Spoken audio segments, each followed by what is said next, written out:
Buenas noches, nuevamente con ustedes, iniciando nuestro 10º ya programa, El compromiso del laico. Hoy vamos a tener un programa muy particular. El único rostro agostado, el rostro cansado, viejo, por así decirlo, va a ser el mío. Los que nos acompañan son rostros juveniles y lindos, por lo tanto va a ser bienestar para ustedes. Pero antes de iniciar la presentación de los invitados, quisiera hacer una referencia a un hecho magnífico, cual ha sido la Jornada Mundial de la Juventud. Más de 3 millones de jóvenes congregados por un carisma particular, el carisma de la Iglesia Católica Apostólica Romana. La Iglesia Católica Apostólica Romana ha demostrado una vez más una vitalidad formidable y ha demostrado una vez más que está llamada y erigida por la voluntad directa de Dios. Yo no creo que exista en el mundo quien sea capaz de concitar 3 millones de jóvenes de 160 y pico de países, de todos los continentes, que concurran a compartir nada más ni nada menos que una jornada mundial de seguir a Cristo. Por lo tanto, demos gracias a Dios, a María Santísima, que en nuestra América se haya producido este hecho. Realmente es un tónico para el espíritu en esta época de crisis que nos toca vivir. Pues precisamente en esta época de crisis que nos toca vivir, como católicos, como argentinos, nos preocupa, sin duda alguna, que existe una crisis en el mundo occidental que fue informado por el pensamiento de la Iglesia Católica, y también una crisis en nuestro país. ¿En qué consiste esta crisis? Es una crisis que Juan Pablo II supo sintetizarlas magníficamente cuando dijo: ¿quién puede negar que la nuestra es una época de gran crisis que se manifiesta ante todo en una profunda crisis de la verdad? Parece mentira en una época en la cual la sociedad moderna, postmoderna, ya hemos dicho que la cual la consideramos ya postcristiana o cristofóbica, para ser más exacto, en aras del nombre de la razón, ha llegado a un absurdo irracional. Se pone en duda que la capacidad de la razón alcance, por así decirlo, para captar la verdad de las cosas. Se ha dado lo que Benedicto XVI, siendo ya el cardenal Ratzinger, y luego reiteró infinitas veces como Papa, la famosa y lamentable dictadura del relativismo. El problema de la verdad, entonces, se constituye para nosotros, como los católicos, para nuestra vivencia cotidiana, en un problema que debemos resolver y enfrentar con toda claridad. Frente a esta marea relativista, hay que sostener con firmeza la posibilidad del intelecto humano de alcanzar la verdad. He congregado hoy a 3 jóvenes vinculados a la filosofía, algunos estudiantes, otros ya ejerciendo tareas de docente, para que juntos veamos este tema de la juventud y la filosofía, es decir, la juventud frente a la problemática de preguntarse qué es el hombre, para qué es el hombre, a dónde va el hombre, es decir, si el hombre está en capacidad de alcanzar la verdad. Los voy a presentar y empezaré por las damas. La primera de ellas, María Sol Rufiner. ¿Qué tal, María Sol? Un gusto tenerte con nosotros. Muchas gracias por venir. Gracias. Joven, nacida en el año 86, porteña como yo, profesora de filosofía por la UCA, está cursando estudios también en el exterior, está terminando su tesis de licenciatura en filosofía acerca de la razón y la paradoja en Soren Kierkegaard. Le digo Kierkegaard porque así lo decía, Sol, no te enojes conmigo, así lo decía el padre Castellani. Desempeña tareas docentes en área humanística y lenguas clásicas. Ha escrito varias cosas. Está como profesora adscrita a la Cátedra de Historia de la Filosofía Contemporánea en la UCA, titular de la Cátedra de Cuestiones de Ética del ciclo de licenciatura en la UCAL y en el tesis del ciclo de literatura en la misma universidad, la UCAL, la cual yo también soy profesor. Sí. Luego nos acompaña también un gran amigo, Juan Carlos Monedero Hijo. ¿Qué tal, Juan Carlos? Un gusto tenerte con nosotros y agradezco que estés con nosotros. Breve presentación de él. Nacido en el año 1985, la misma generación prácticamente de Sol. Cursó estudios secundarios en el Colegio Fasta Catarina. Se recibió como bachiller de filosofía en la Universidad del Norte Santo Tomás de Aquino. Se dedica a las notas periodísticas de formación doctrinal, realmente muy interesantes. Ha hecho varios ensayos, ha presentado libros, en fin, un joven también comprometido con la búsqueda de la verdad y mostrar esta realidad.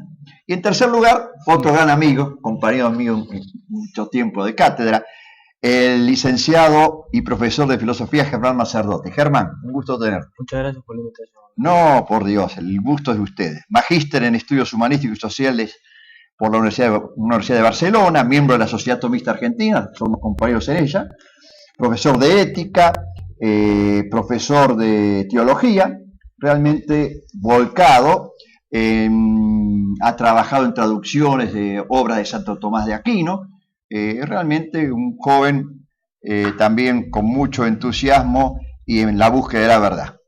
Los tres son los que nos van a acompañar hoy. Y bueno, vamos a hacerlos hablar. Empecemos por la niña, la joven Sol.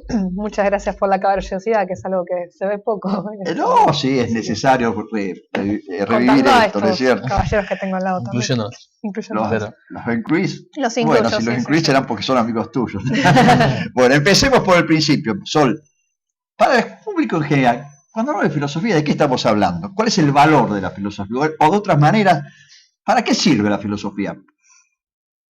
A mí me gusta siempre recordar, ayer cuando Juan Carlos me hablaba del programa y de cómo iba a ser, me gusta recordar mucho la anécdota de primer día de introducción a la filosofía. Yo empecé estudiando ciencia de la educación, o sea, no tenía idea qué era la filosofía, y entré en la clase y la profesora, que es Maya Lukács, nos había puesto que la filosofía no servía para nada.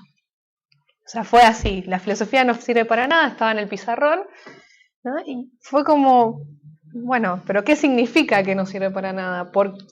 ¿Qué quiere decir esto, no? Porque era una frase que nos había como impactado, porque estamos acá, supuestamente el pensamiento cambia, es activo, entonces, ¿cómo puede ser esto, no? Y bueno, empezó a citar a Platón, a la República, explicando de que de ahí venía la frase, y nos dice, la filosofía no sirve para nada porque la sirven. O sea, es la reina de todas las ciencias y es lo que hace al hombre ser hombre. O sea, justamente eso es una de las primeras cosas que me enamoró de la filosofía. O sea, aquello que nos hace ser quien somos. O sea, lo más alto, lo más interesante de esto es contemplar la realidad, justamente. O sea, poder descubrir y asombrarse, ¿no? Acá Juan Carlos trajo a Chesterton, pero en ortodoxia Chesterton habla de este asombro de descubrir las cosas, y eso es un poco, por lo menos a grandes rasgos, lo que uno podría decir que es filosofía. Ese ingreso, esa introducción que ha hecho como una amiga, la doctora Maya, es realmente la introducción que le llevó a los griegos a plantearse toda esta problemática. Y recuerdo cuando yo iniciaba y comenzaba a leer la metafísica de Aristóteles, entrada nomás, todos los hombres por naturaleza quieren saber, ¿no? Estamos llamados a saber. Dicho de otra manera, lo que nos hominiza a nosotros es nuestra inteligencia, Juan Carlos. Vos, ¿cómo llegás a la filosofía también?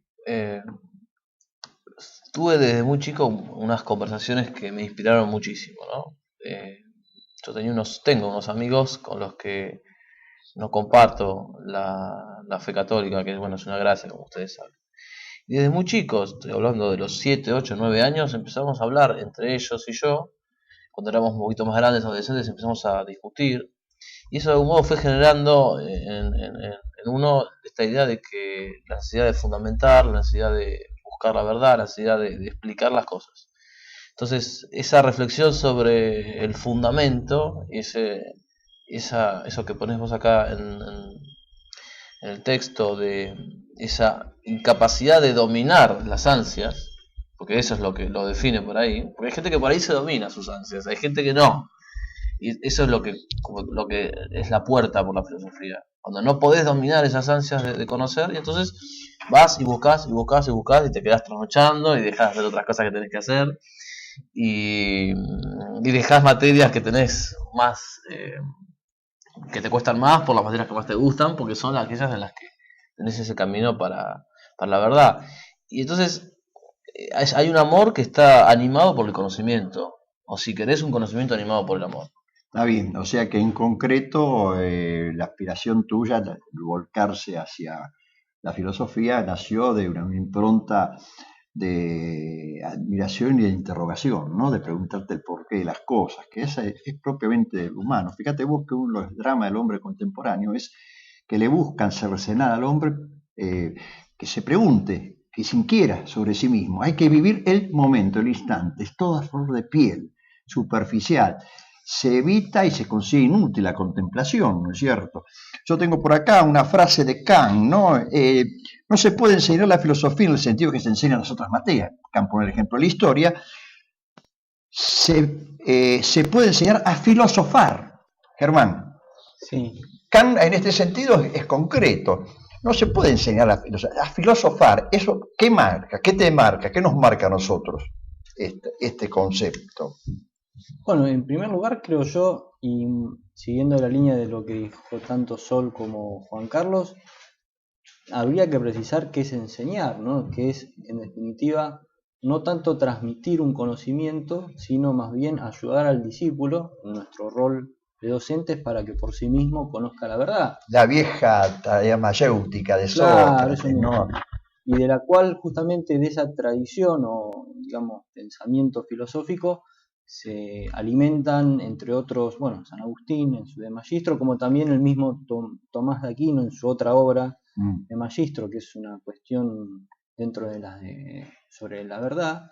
Entonces, cuando uno al menos tiene la intención, ¿no?, de suscitar en los estudiantes ese deseo por el conocimiento de la verdad, no se trata simplemente de transmitir un conocimiento de modo extrínseco, sino de darles, ser uno la causa instrumental para que ellos por sí mismos descubran lo que es la verdad, pero no la verdad en cuanto a la noción, sino en cuanto a que descubran las cosas que en sí tienen una esencia y que es posible conocer por nuestra inteligencia. Obviamente que atendiendo a los límites de la razón, porque el mismo Aristóteles dice que ni la esencia de una mosca podemos conocer, sí, ¿no? Pero eso no implica negar la capacidad de la razón humana para conocer lo que hay de verdad. Y junto con la verdad, todos los otros, habría que hablar de esto en un programa, ¿no? Pero todos los otros aspectos comunes a los seres, que son, por ejemplo, la bondad, la belleza. Sí, los valores que caracterizan lo humano en última instancia. Por eso lo interesante me parece, y que es una responsabilidad del maestro, y lo retomo porque además es interesante lo que dice Kant, no siendo justamente un realista, ¿no? Es que de lo que se trata es de enseñar a pensar, ¿no? Porque a veces uno puede caer simplemente en la actitud hasta, diríamos, meramente burocrática de cumplir con transmitir un conocimiento y sentirse satisfecho, cuando en realidad aspiramos, al menos los que queremos ser buenos maestros, y a la vez somos discípulos, porque aprendemos de otros, hemos tenido nuestros maestros, que nuestros discípulos nos superen. Claro. Justamente, ¿no? O sea, la verdad en su objetividad, en su realidad intrínseca, involucra un compromiso. Y que ellos puedan ver más inclusive que uno, porque si uno ve más que nuestros antepasados es porque justamente somos como esa imagen de los medievales, como enanos que estamos sobre gigantes. Vemos más, sí, pero no por nuestro propio esfuerzo simplemente, sino porque hemos recibido...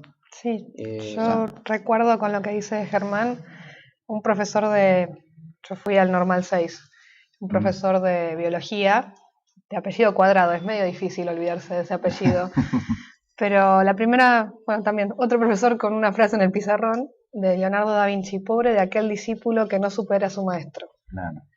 Y ya desde el principio nos dijo, bueno, cuando termine el año, yo pretendo que ustedes sepan más biología que yo. Claro, fue como, pero usted pretende eso de nosotros, que es primer año de la secundaria, uno está como... Sí, sí. Pero como dice Germán, un buen docente inspira a los alumnos a gustar de la sabiduría, a gustar de la realidad, ¿no? Gustar de la realidad, me gusta la frase, Sol, gustar de la realidad. El gozo intelectual, el gozo del espíritu, gustar de la realidad. Cuando uno gusta de la realidad, obedece a las exigencias de esa realidad. Por algo el gran maestro, nuestro Señor Jesucristo, camino, vida y verdad, se definió así. verdad. Es decir, vivenciar la verdad es una exigencia propia de la naturaleza del hombre. Pero veo, para ir redondeando esta primero, hay un común denominador que ven ustedes, pueden en nuestra teleaudiencia, puede haber captado con claridad. Los tres se sintieron llamados, por así decirlo, por una exigencia interior y a su vez una interioridad que exigía una relación con la exterioridad, con el mundo, con inserción. Es decir, se sintieron comprometidos. Ahora bien, me dicen ustedes los tres cuál ha sido el origen en ustedes, ¿no? Y cómo lo fueron estos medulando, lo fueron masticando, lo fueron asimilando, fueron adquiriendo conocimientos, fueron acercando, fueron gustando, como decía muy bien Sol, la realidad. Bueno, eso que gustaban, la filosofía, en definitiva, ¿qué es para ustedes la filosofía? Sigamos con Sol. Bueno, pobre definición entre tantos que han definido, ¿no? ¿Qué es la filosofía? A mí la que me encanta es la definición pitagórica, la original, ¿no? Que la encontré, tuvimos que traducir para latín 3, creo. Sí. Si está viendo algún compañero de clase de curso, o el profesor va a decir quizás era para latín 4, pero fue en el mismo año. Tuvimos que traducir las etimologías de San Isidoro de Sevilla. Claro. Y tuvimos que traducir la etimología de filósofo. Y lo lindo era que San Isidoro contaba justamente cómo era que a Pitágoras se le había ocurrido el nombre de filósofo. Y decía, no me puedo llamar sabio porque eso me parece muy arrogante, porque yo no sé todas las cosas. Sin embargo, soy el filósofo, ¿no? Aquel que es amante de la sabiduría, aquel que la busca, que la desea, ¿no? Una profesora siempre nos relataba el mito de Poros y Peña, ¿no? Y claro. Eros siendo el que... Claro. Y la filosofía es eso, esa búsqueda constante, amante de la realidad, de esa sabiduría que es el sabor de la realidad, ¿no? Una búsqueda, pero ¿encuentra esa búsqueda tendrá un final, un encuentro? Sí, lo debe tener. Lo vamos a ver en el próximo bloque. En el próximo bloque vamos a tratar de redondear un poco un concepto, una definición de la filosofía y ver cómo esa búsqueda, que es una exigencia, que han enseñado muy bien nuestros invitados, muy bien, de nuestra propia naturaleza humana, esa búsqueda tiene un objeto y tiene un objetivo. Y es plausible de alcanzar, más aún diría yo, debemos alcanzar. Es ahí así.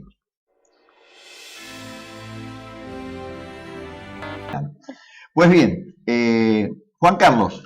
Decíamos que era una búsqueda de la verdad, ¿no? Correcto. Y en ese sentido me parece muy importante, es una búsqueda con un fin. No es como dice Machado, caminante no hay camino. En realidad hay un camino y hay un fin, hay un término. Y lo increíble de esto es que, aunque nosotros no conozcamos el fin, de alguna manera el fin nos guía, porque no podríamos tender hacia la verdad si de algún modo, imperfectamente, todo lo que se quiera, no estuviésemos ya en posesión de ella. Si no tuviésemos un conocimiento verdadero, no podríamos ni siquiera tender hacia la verdad. Y es más, si no tuviésemos un conocimiento verdadero, no podríamos ni siquiera juzgar lo que es falso. De manera que cuando... Claro, perdona que te interrumpa, Juan Carlos. Fíjate vos que estás expresando algo que es muy claro.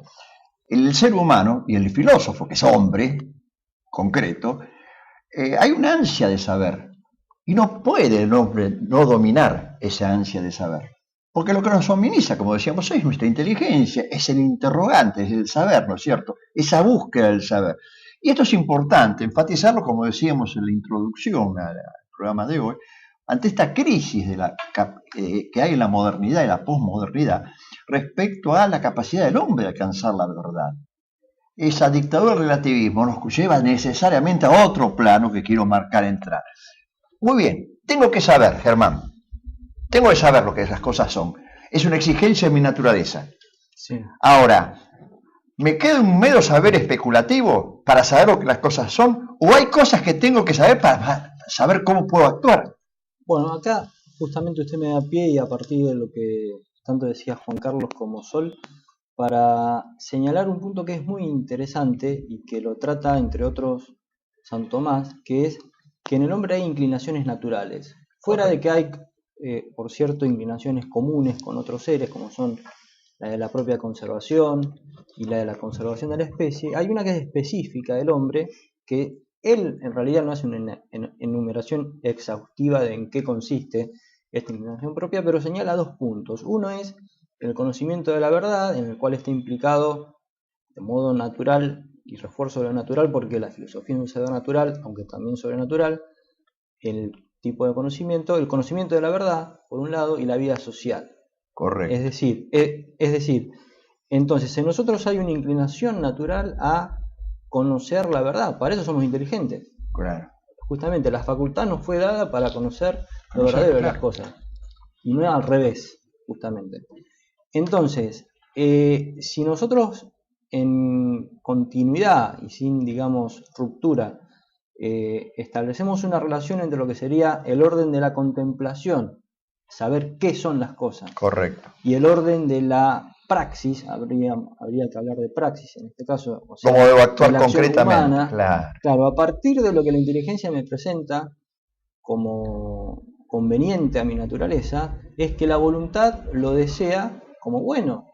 Entonces forma parte de la, diríamos, consecución de la felicidad del hombre, a partir de la verdad de las cosas, el ser coherente, ¿sí?, con lo que ha descubierto. Por eso, de alguna manera, el relativismo no es simplemente una mera postura, si queremos, para hacer referencia al relativismo, a la dictadura del relativismo, una mera postura teórica, sino que también tiene consecuencias prácticas. Y lamentables. Pero no es solamente el relativismo, sí. sino que también el sostener que hay una capacidad de la razón humana para conocer la verdad, de lo cual se sigue que no, como dicen los relativistas, una especie de coacción de nuestra libertad, sino justamente un encaminamiento de nuestra libertad para que consigamos el bien, para que logremos el fin último. En definitiva, que hasta se puede demostrar por la sola razón natural, y por cierto que también lo sabemos por revelación, que es Dios. Por eso, estudiando la naturaleza humana, vemos que lo específico nuestro es ser racionales, y por cierto que no simplemente racionales, sino en unión a un cuerpo, lo cual también es todo un tema muy interesante para tratar. Entonces, vemos que forma parte de la felicidad del hombre el dar cumplimiento a esta inclinación natural. Y por eso la frustración del hombre, diríamos así, hablo en general, moderno y posmoderno, es un hombre infeliz. Claro, vivimos en medio de la tecnocracia, del desarrollo tecnológico, que quizás Belloc tiene una frase muy interesante en La crisis de nuestra civilización. Dice que los hombres de la Edad Media comían patatas, pero no se suicidaban. No, como se entiende la frase, ¿no?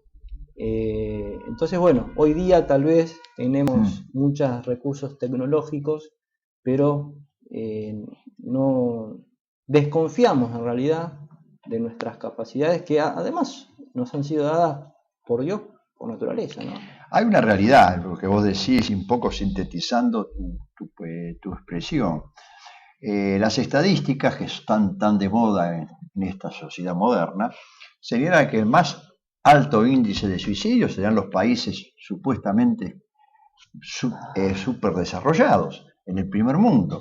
Y lo que es más trágico, que el más alto índice de suicidios se da en los jóvenes en esos países desarrollados. Sí. Es decir, aquellos países que parecen ser que han dejado de lado la realidad de Dios, la realidad de la trascendencia, que preconizan un hombre autosuficiente, autónomo, que se hace a sí mismo las normas, que rechazan todo, se encuentran ante una realidad de la droga, dependencia, se encuentran ante una realidad de suicidio de los jóvenes, de chicos que queman etapas, no se vive en una forma ordenada y organizada, o sea, se está vulnerando a la misma criatura humana. ¿Y esto a qué nos conduce, Sol? No, justamente, bueno, hablando de países con tasas altas, traigo a colación a alguien de un país que es con tasas altas, que es Kierkegaard. O sea, en Dinamarca hay una tasa importante.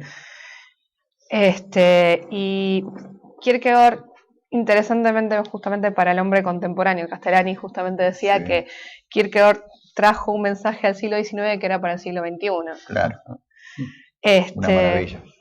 Kierkegaard habla de que la definición del hombre se hace por Dios. O sea, nosotros nos definimos, o sea, nuestro yo es la síntesis de nuestra unión con Dios. O sea, ¿qué quiere decir esto? Que cuanto más cerca de Dios, cuanto más cerca de la fuente del ser estamos, más nosotros mismos somos.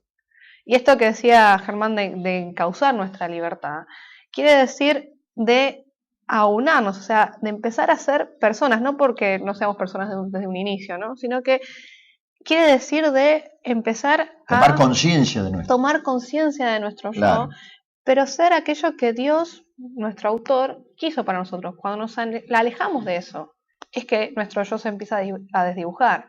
Donde, bueno, Kierkegaard habla en este caso de la desesperación, ¿no? Claro, empieza a revelar la desesperación de no querer ser uno mismo o de empeñarse con todas las fuerzas en querer serlo. No, yo voy a hacer lo que yo quiero. Y así tenemos, ¿no? La voluntad de dominio. Una voluntad de dominio que atenta contra la familia, atenta contra la amistad, atenta, ¿no? Incluso hasta, bueno, los noviazgos ahora hablaba con mi cuñada el otro día, ¿no? Que hoy en día la juventud, ¿no? Ya está, ni siquiera hablemos del tema del matrimonio que está en peligro, ahora los noviazgos están en peligro. El hecho de poder llegar a estar de novio con alguien es algo que está, o sea, también es algo muy difícil hoy en día para los chicos, porque hoy en día la juventud es, bueno, yo salgo con vos, pero también tengo mi otra novia. Y te lo planteo porque tenemos que ser sinceros, eso le pasó a una amiga. ¿Cómo es esto? Claro, hay un desarraigo de la propia naturaleza que incide en la pérdida de la autoconciencia. Fíjate vos, en una época en que se prioriza un subjetivismo ultranza, que no se quiere admitir nada que vaya más de la propia conciencia del sujeto, el sujeto se encuentra impedido de relacionarse. Y ahí vamos a lo que decíamos, en lo que señalaba Germán. Es una realidad. Tenemos una razón que nos llama a conocer. Y otra razón que nos llama a conocer para saber lo que las cosas son. Esa apetencia que tenemos de saber. Pero esa misma razón, que es una, tiene otro aspecto, que nos llama a saber lo que las cosas son y lo que es el otro para actuar. Con una razón que podríamos decir operativa, que hace a la praxis. Claro. Hace el campo de la ética, que es una parte importantísima de la filosofía, que ha sido adulterada y atacada por esta dictadura del relativismo que evita una objetividad. ¿Quién va a aceptar? Vos decías bien, Sol, ¿quién va a aceptar? Bueno, el noviazgo, la exclusividad del noviazgo, el entregarse el uno al otro en forma exclusiva y un don total del uno y con exclusividad. No se acepta, ¿por qué? Porque hay un subjetivismo egoísta, es decir, esto es lo más, yo lo interpreto así, corríjanme si ustedes no lo ven así, es el pensamiento de Sartre, el infierno son los otros. Sí. O sea, el egoísmo reemplaza la solidaridad que exige nuestra propia naturaleza. Y esto es lo más antievangélico que pueda concebir. Eso estamos viviendo. Lo más antinatural, por otro lado. Y antinatural, eso, se nada muy bien, Sol, y vos también lo marcaste, Germán. Juan Carlos. Sí, creo que la palabra clave acá es unidad versus disociación. Las personas que, digamos, no, que está bien, uno tiene que actuar como piensa, pero no basta solamente de eso porque uno tiene que pensar como es. Vos trabajaste muy bien sobre la subversión mediante el vaciamiento del nominalismo de las palabras, el concepto de las palabras. Bueno, esto, digamos, para sostener, por ejemplo, a este tipo de disociaciones en las personas, hay que recubrirlas con palabras. Entonces, por ejemplo, la disociación de una mujer con respecto de su hijo y el consecuente aborto, que eso significa, es cubierto bajo la palabra interrupción o bajo el supuesto derecho a la libertad o derecho de elección. ¿Cómo se llama esto? Sí, de elección de tu propio cuerpo. Elección o derechos reproductivos, con lo cual es un eufemismo para decir que ella cuando quiera puede tener hijo y cuando no quiera no. Es decir, es tan natural en una mujer el amor a su hijo que la única manera de hacer que ella aborte es disfrazando esa realidad por medio de palabras. Correcto. Y entonces la persona es un nominalismo subversivo, disociador, bien lo decís vos. Digamos, fíjate que, perdóname, Juan Carlos, fíjate que todo esto es fundamental, está en los fundamentos de la legislación que nos están imponiendo. Tenemos conciencia de la audiencia que esto es un proyecto, esto no es una conversación de filósofos, de intelectuales católicos fundamentalistas, entre comillas. Sí que somos fundamentalistas en el sentido de que tenemos fundamento, nada más que por eso. Pero Esto es una realidad que estamos viviendo. Están masacrando. Una joven señala que se está atacando la esencia del noviazgo, la imposibilidad de amar al otro. Se está imponiendo una civilización del odio y un egoísta. Él señala a Juan Carlos, por otro lado, con toda precisión, el vaciamiento nominal. O sea, se disfrazan con términos y con ese disfraz se pretende imponer lo más acrílico, lo más... Y hasta cierto punto, porque se puede conseguir que la mujer aborte, y se consigue lamentablemente, pero no se consigue evitar los síndromes post-aborto. Y por eso tenemos mujeres que tienen el síndrome de la fiesta de cumpleaños, que cuando llega el año en que su hijo debería cumplir años, esos meses sufren y digamos, el cuerpo, la naturaleza les vuelve a recordar a ellas que su hijo podría estar cumpliendo 3, 4, 5 años. Sí. Si todavía queda tiempo de puntualizar un concepto, sí. De la ética, que a veces se malentiende, ¿no? Se relaciona la ética con el mero cumplimiento de la ley. Hablando a grandes rasgos, que valdría desarrollar, por cierto, se confunde justamente este pensamiento de identificar la ética con el cumplimiento de la norma es de raíz kantiana, ¿no? Sí. En cambio, la ética o moral, que para el caso son lo mismo, es la ciencia de la felicidad. Lo cual abre mucho más hasta el corazón humano para justamente no reparar simplemente en lo que no debemos hacer, que por cierto hay cosas que no debemos hacer porque son malas de suyo, pero que en realidad son las menos. Hay mucho más de bueno por hacer y en relación a las circunstancias de cada uno. Es decir, nuestro fin no es evitar el mal, nuestro fin es obrar el bien para lograr la felicidad. Correcto. Por eso la ética no es una vieja bruja, sino que es una dama bella que precisamente nos ofrece los medios, ¿sí? Los instrumentos que son las acciones en relación a la consecución de los fines. Del fin último, que es nuestra felicidad, ¿no? Claro, y la felicidad humana, la felicidad que buscamos acá en última instancia está subordinada a la felicidad trascendente. Bueno, vamos a interrumpir acá para luego continuar. Breve conclusión también importante para sacar y marcar. Coincidimos acá y coinciden ellos en señalar cómo esto que surge naturalmente del análisis de lo que es el hombre, de la realidad del hombre, fíjense que no es una posición específicamente confesional, sino de orden natural. Esto que es el hombre específicamente está siendo vulnerado, está gravemente vulnerado, porque, vamos a ver en otro bloque, cuáles son las consecuencias que trae este abandono del pensar auténtico filosófico en nuestra realidad cotidiana. Enseguida seguimos. Podemos concluir que hemos intentado demostrar, y lo hemos demostrado, que es evidente que el filosofar es una exigencia de la naturaleza humana, por nuestra propia condición de seres racionales, ¿no? Hemos visto que paradójicamente, y han señalado los invitados de hoy ejemplos concretos, ¿no? Paradójicamente se da en esta época de racionalismo una actitud racionalista absurda. Vaciamiento de contenidos. Es impresionante decir que una joven diga que es imposible, que los jóvenes hoy se encuentran ante una imposibilidad de plasmar siquiera seriamente lo que es encuentro amoroso, es decir, el noviazgo. O sea, no crisis matrimonial, crisis el entablar el noviazgo. A eso ha conducido este destrozar. Pero claro, todo esto que en el hombre se llama contemplación, expresión de su intelectualidad, también es una expresión de una realidad que me vinculo con el otro. Cuando yo hablo, incido en ustedes. Ustedes me reciben y esa capacidad dialógica se hace en virtud de que podemos comprender porque tenemos un común denominador esencial que es nuestra razón y nuestra comprensión de esos signos orales o escritos o gestuales que significan la comunicación, el diálogo. También esta es una evidencia que nosotros naturalmente estamos llamados a religarnos.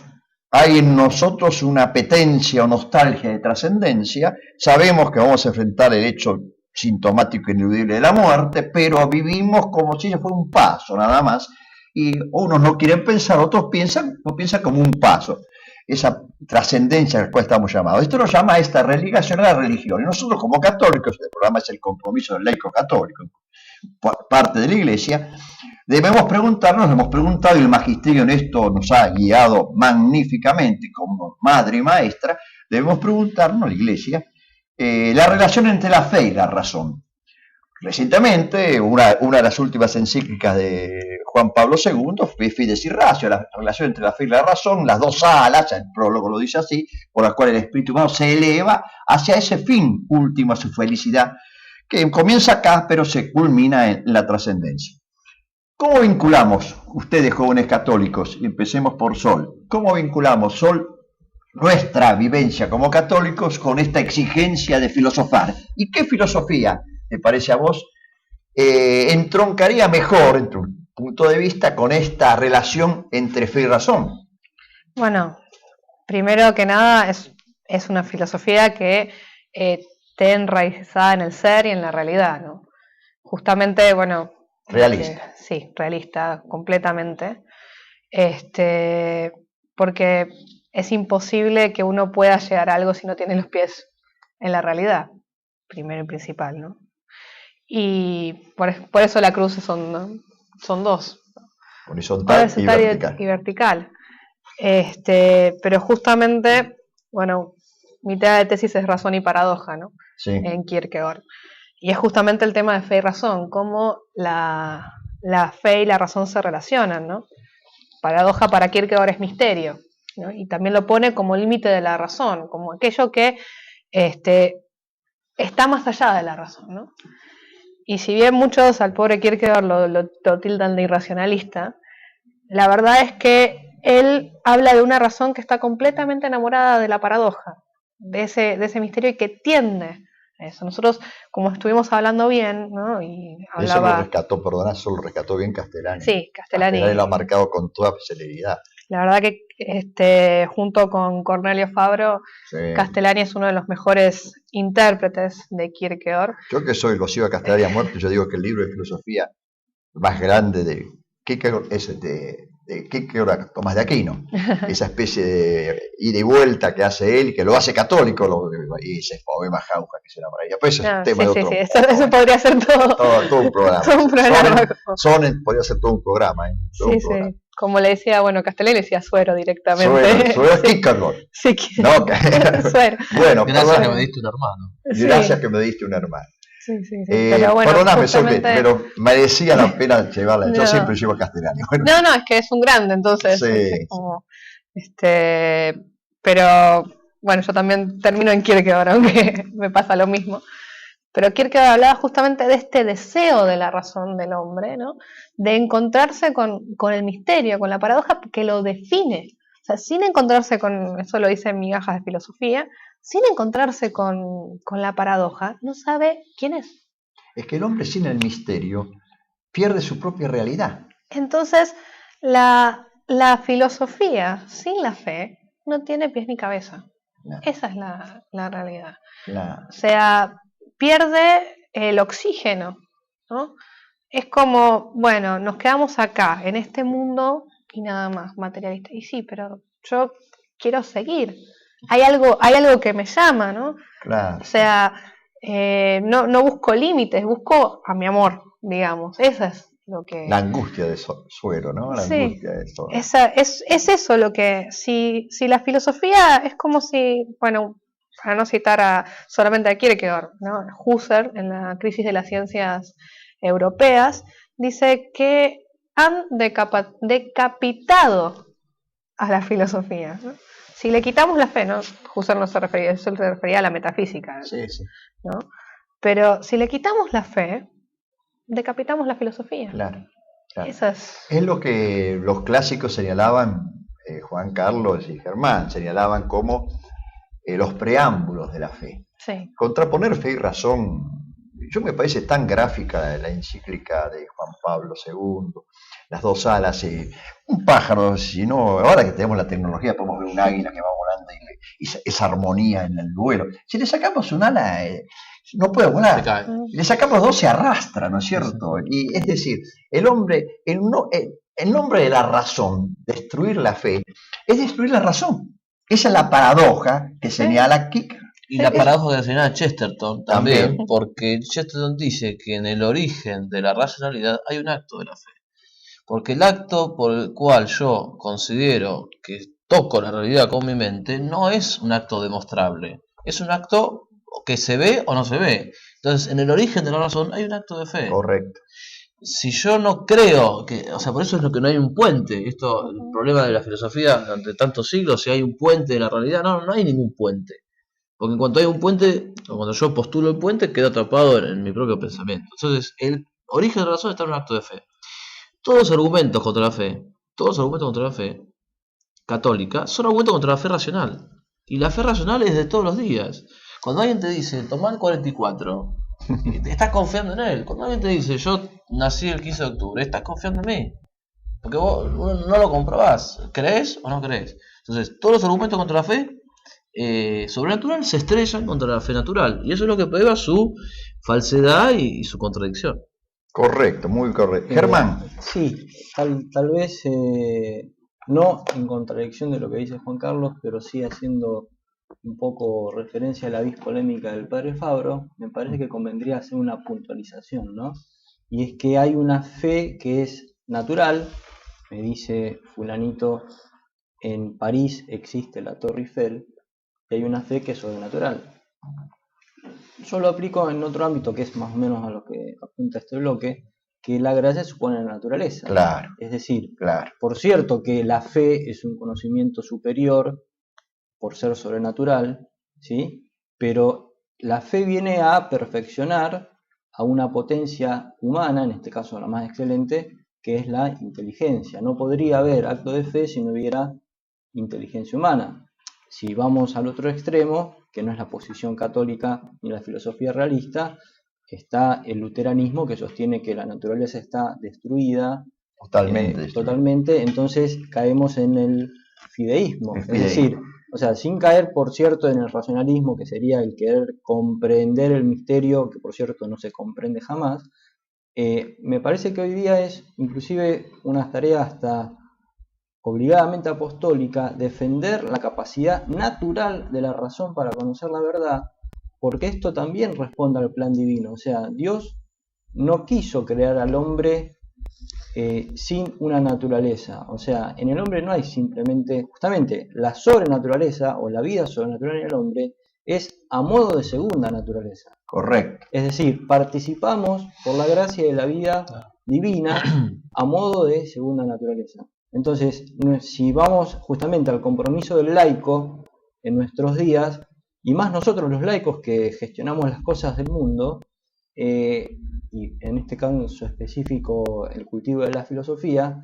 el señalar y el demostrar y el tratar de, diríamos, indicarle a los hombres que somos capaces de conocer la verdad, es un buen camino, inclusive hasta de diálogo con los no creyentes, para también mostrarles luego la razonabilidad de la fe en lo que es posible de alguna manera, y ahí es donde la filosofía hace, digamos, cumple el papel de servidora de la teología, ¿sí? Y atraerlos a partir de ahí, porque todo hombre de buena voluntad, con deseo de verdad verdad, que te interrumpa, sí. Germán, ten en cuenta una cosa, es la gran revolución que marcó en su momento Santo Tomás de Aquino. Somos miembros de la sociedad tomista y somos tomistas de formación. Santo Tomás señaló algo que parece increíble escucharlo decir en la Edad Media. La mejor manera de conocer a Dios es conocer al hombre. Es la mejor obra de Dios. Es decir, por eso él buscaba la verdad donde estuviera, sin importar que la dijera. Ese realismo de Santo Tomás, esa honestidad intelectual que yo veo en el tomismo, no la veo en otras corrientes. Obviamente, si uno lee y estudia a Santo Tomás, ¿quién es el autor más citado? Vos lo sabés muy bien, San Agustín. ¿Quién más cita a Santo Tomás? Contraponer a Agustín a Tomás es una barrabasada ridícula que debería estar superada, aunque no está superada, debería estar superada. No, pero incluso, por ejemplo, citando autores de la Edad Media, Santa Hildegarda de Bingen, también, que es una grande, digamos, grandiosa, sí. Doctora de la Iglesia proclamada por Benedicto XVI, Sí, sí. Ella habla de la creación del hombre para la encarnación del Verbo. Es precioso en el Givias, Sí. ¿no? Está justamente ese pasaje donde habla de cómo Dios llamó al hombre, ¿no? Para que fuese el vestido de la encarnación. O sea, Belleza la expresión. sí. ¿Dónde lo dice eso? En el Chivias, Ah, sí. muy bien. Por ahí, va. Yo recuerdo las charlas de la doctora Susana Fragosky, Sí, que ella es experta. es Hildegarda, ya la llaman directamente. Sí, una gran profesora también mía. Y es como, es apasionante ver cómo uno puede ver la Edad Media y puede ver justamente ver cómo los autores veían en la naturaleza, en el hombre, reflejado las maravillas divinas. San Buenaventura con el tema de los vestigios de la creación, o sea, el otro libro, ¿no? de la revelación es la creación misma. San Francisco, ¿no es cierto? Sí. San Francisco, hermano Sol, hermano Luna, hermana Luna. Es decir, hay una riqueza en la doctrina, en la mística católica, que no la tiene nadie. No la tiene, y eso tenemos que estar orgullosos. Yo rezo todos los días agradeciendo a Dios que me ha hecho católico, lo digo con toda sinceridad, lo siento así. Que es una gracia. Así, es una gracia. Lo celebraba Germán agudamente también. La obra de Santo Tomás presupone la razón sobrelevada por la gracia, pero no lo sobrenatural que elimina lo natural. Lo sobrenatural tiene que estar sobre lo natural, si no, no es sobrenatural, es sobre nada. Esto es hasta de sentido común. Muy bien, lamentablemente, inclusive dentro de la teología católica, se han cometido gravísimos errores en esto, que han tenido consecuencias prácticas. Por ejemplo, veo las famosas teologías de la liberación, con su deformación del mensaje cristiano, veo las famosas teologías de la revolución, teologías que hoy en día procuran disfrazarse con otros matices, porque en última instancia están traicionando el mensaje auténtico de Cristo. Pero bueno, vamos a redondear y terminando nuestro encuentro de hoy. Y por eso el Concilio Vaticano I definió como dogma la capacidad humana de conocer la verdad, frente a los que en ese momento lo negaban. Y que hoy en día también se da, tú tienes tu verdad, yo tengo mi verdad, etcétera, etcétera. Quisiera agregar brevemente una frase, ahora que recordé, relacionando, que decía Gilson en una recopilación que le han hecho de trabajos, que la recopilación creo que se llama El amor a la sabiduría, ¿no? Sí. Él decía que el hecho de ser católicos, bueno, obviamente Gilson era católico, no nos exime de ser buenos científicos. Claro. Que en nuestro caso es ser buenos filósofos, ¿no? Es decir, una cosa no excluye la otra, es decir, no es out, o, sino que es et, o sea, y. Sí, ¿no? Es una gran realidad, lo que decís vos está bien. Está muy bien, por es eso, una síntoma. Por eso las universidades católicas, los colegios católicos, tienen que justamente buscar la excelencia, no solamente profesional, sino también la excelencia en la enseñanza de la filosofía y de la teología, como una compensación completa y una unificación. Claro, hay una exigencia propia. Bueno, el magisterio ha sido claro, lo que pasa es que hay crisis, la crisis también ha atravesado y atraviesa la Iglesia Católica, y tenemos que ser conscientes de esto, y no tiene que sorprendernos, estaba todo profetizado por nuestro Señor, ¿no es cierto? En última instancia está profetizado. Bueno, para cerrar, vuestra compañía que ha sido excelente. En esta posmodernidad hay unos conocimientos de la posibilidad de la verdad. Ustedes, ¿de qué manera luchan concretamente, cotidianamente, en sus ejercicios profesionales, en sus estudios, en su vida cotidiana, en su diversión, en su vida familiar? ¿De qué manera luchan para hacer prevalecer esta necesidad de recuperar la capacidad del hombre para reconocer la verdad y sobre todo adherir a la verdad y ejercerla operativamente en la convivencia, en la manera de amar realmente al prójimo? Empecemos por Sol. ¿De qué manera lo hacemos, Solcito? Y bueno, la mía es una vocación docente. O sea, yo creo profundamente en que la defensa de la verdad es la transmisión de la verdad. Y cómo uno transmite mediante la docencia, ¿no? Enseñándole a pensar a los alumnos, enseñándole las maravillas que hay, ¿no? Dentro de, caso de la cultura clásica, cuando el latín, digamos lo maravilloso que es la filosofía, lo maravilloso que es la realidad misma, y que se puede conocer la verdad. O sea, frente a todo esto decir, acá está la alternativa. O sea, Correcto. ustedes tienen sed, bueno, hay agua. Bueno, Vean que si ustedes quieren algo real, porque ¿no? todos quieren realidad, o sea, todos buscan la realidad, conectarse, ¿no? Por eso prolifera tanto las redes sociales, ¿no? Porque hay una realidad en la cual el hombre necesita conectarse con aquello que tiene, ¿no? Y justamente, superar el desarraigo, ¿no? sí, Sí, como decía Simone Weil, ¿no? claro. Las raíces de existir están justamente en esta necesidad que tiene el hombre, ¿no? De enraizarse en la Bueno, verdad. muy bien. Vos, Juan ¿Cómo se Carlos, enfrenta? brevemente, ¿cómo ¿Cómo se- vivencias cotidianamente tu labor de filósofo? ¿Y cómo se enfrenta el relativismo y cómo se proclama la verdad? Creo al principio que tiene mucho de arte. Y esto supone la prudencia, supone la experiencia. Uno tiene que animarse a hacerlo. Creo que lo primero que hay que superar es cierta timidez, animarse a hacerlo. Cuando a veces uno tiene que intervenir en una clase o en una conferencia o en una situación, uno siente hasta que se quiebra la voz, porque sabe que va a decir algo que va a estar en contra de lo que los demás están escuchando. Pero en ese momento, si uno tiene la honestidad intelectual y tiene digamos, el coraje de decirlo, y lo dice, tal vez el primer quiebre duele un poco, pero con el tiempo eso uno se va haciendo una especie de Gimnasia. gimnasia. Sí, Y eso es sí, como cobrar también la posesión de uno mismo. claro. O sea, yo en una palabra creo que uno tiene que, con la prudencia de todos los casos, intervenir activamente y apelar a lo mejor de la otra persona, que es su inteligencia. Miura Sever dice en un artículo excelente, dice que la conciencia de la contradicción es la conciencia del ser.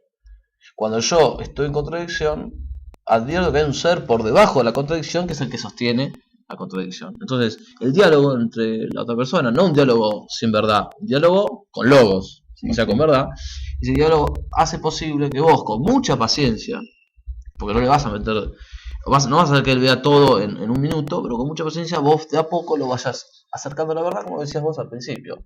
Nadie puede ver la verdad por el otro. Vos tenés que ponerlo al otro a que esté en condiciones de ver la verdad por sí mismo. En condiciones de alcanzar la verdad que te es posible y está llamado a su propia naturaleza. Germán, cerramos. Sí, bueno, justamente coincidimos, creo que los tres, en tener la vocación docente, y en ese sentido también hablo a partir de mi experiencia, hay que tener en cuenta el auditorio. A veces sucede que para echar luz sobre este oscurecimiento de la verdad, hay algunos alumnos o discípulos que hay que hacerlos razonar a partir de las consecuencias. Todavía no son capaces de ver los principios tan claramente. Correcto. Entonces, quizás a través de un ejemplo absurdo, caen en la cuenta, claro, y dicen, no puede ser.